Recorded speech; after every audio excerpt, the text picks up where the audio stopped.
Friday night in a Denver suburb, Brett Ludwig is 15 years old and plans to spend the evening watching TV with his mother, Dorothy Britt. Then, at 10 p.m., Dorothy receives a phone call. She tells Brett that plans have changed and she's going out. Although she doesn't tell her son who was on the line, Brett believes that his mother has agreed to meet her ex-husband, Larry Britt, a man Dorothy had divorced 2 months earlier after an abusive 3-year marriage. A man Brett Ludwig had hoped was out of their lives for good. Larry was a brutal drunk, is how I would put it. And their relationship was one of beatings through bouts of drinking, all-night drinking. Later that night, Brett hears Larry Britt's custom pickup truck outside his bedroom window. So it made a very distinctive sound, and I knew it was his truck. So I knew she was meeting with him. He had cajoled her into one last drink or something. At 9 a.m. the next morning, Brett wakes to find that his mother has not come home. The teenager is concerned. His mom has never stayed out all night and never missed a day of work. At 9:30, the phone rings. It's Larry Britt on the line, asking if Dorothy is at home. I immediately knew, then and there, that something terrible had happened. And I accused him then, "What did you do?" And he said, "Nothing." The boy doesn't believe Britt. He calls his older sister, Susie Kreminga, and tells her their mother is missing. She too believes that something is very wrong. The siblings place a call to the Lakewood Police Department. A police officer takes a missing persons report, but tells them that nothing can be done for 72 hours. 3 days later, there is still no sign of Dorothy Britt, and the missing persons report is handed over to Lakewood Police Detective Phil Anderson.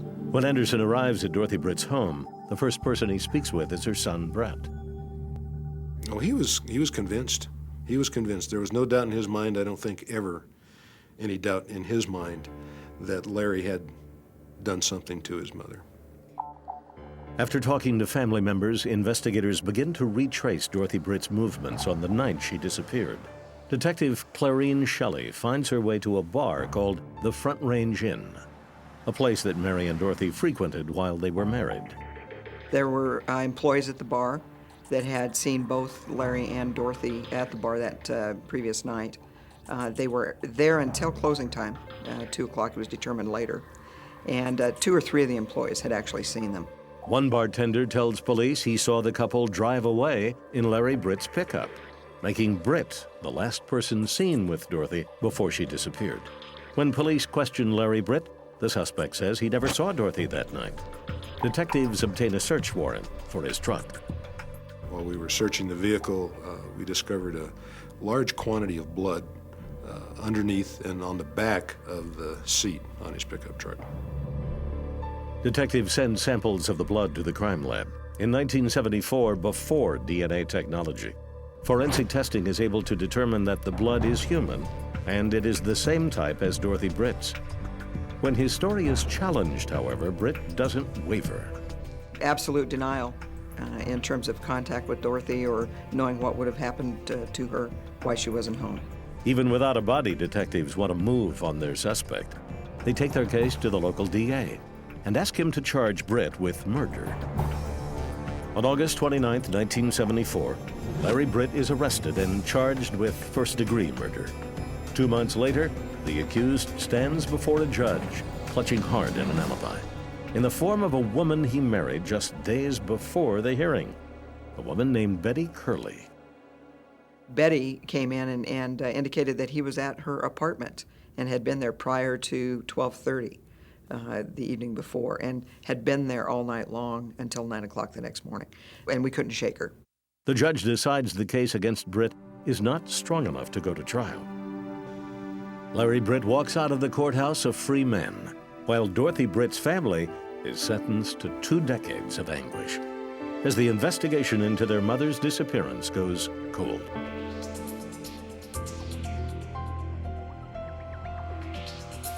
25 years later, Clarine Shelley is a division chief with the Lakewood PD. At the time of the disappearance, Shelley was a rookie cop and worked the case.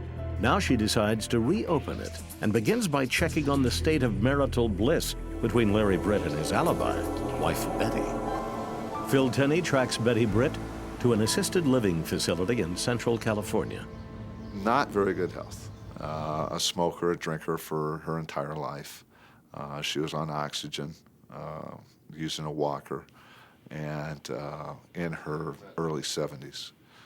And then he said Larry came home and passed out on the couch. Yeah, he came in the morning. He came in the morning. Remember about what time? Well, it was getting light. It was getting light? Okay. Betty now claims it was getting light out by the time Larry Britt returned to her house in the early morning hours of August 17th, leaving Britt ample time to kill his ex and dispose of her body. He comes across several small plastic bags containing samples of blood collected from Larry Britt's truck in 1974. Phil Tenney sends his samples to Dr. Melton, who is able to extract a genetic code from the bits of blood found in the back seat of Larry Britt's truck. Then a second problem arises. Without the victim's body, there is no sample to test against the unknown profile. We needed to look at a maternal relative of hers. That is somebody who would be expected to have exactly her same mitochondrial DNA profile, and that would be her son, who's inherited precisely her mitochondrial DNA type from her.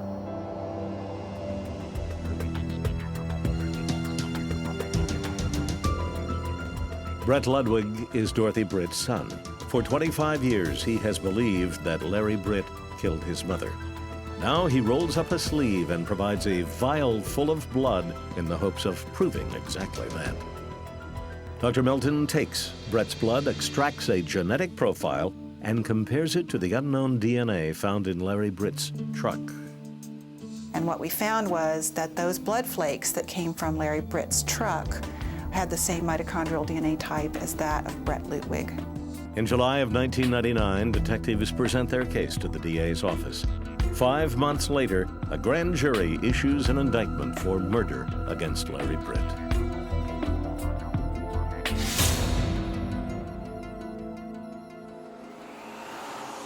On a New England morning, detectives from Colorado come knocking on Larry Britt's door. They place him under arrest for his ex-wife's murder.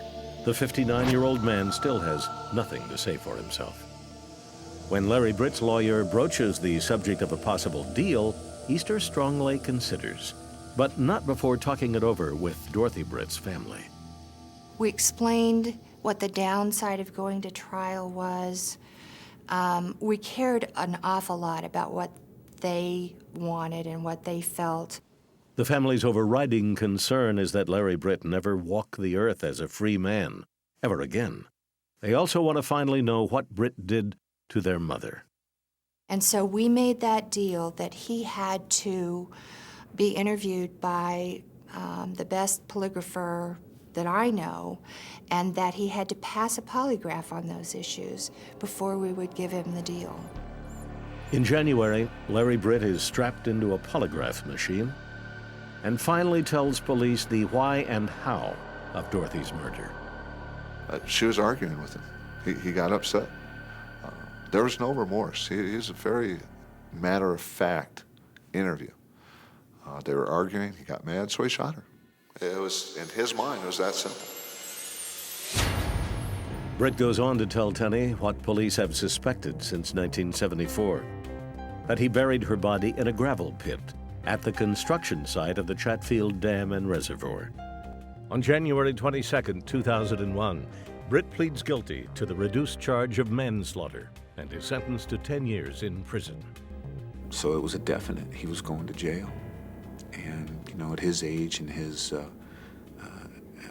state of health, you know, a time when you should be able to look towards retirement or, you know, at least enjoy the few years of your life, he's going through, I imagine, a harsh acclimation.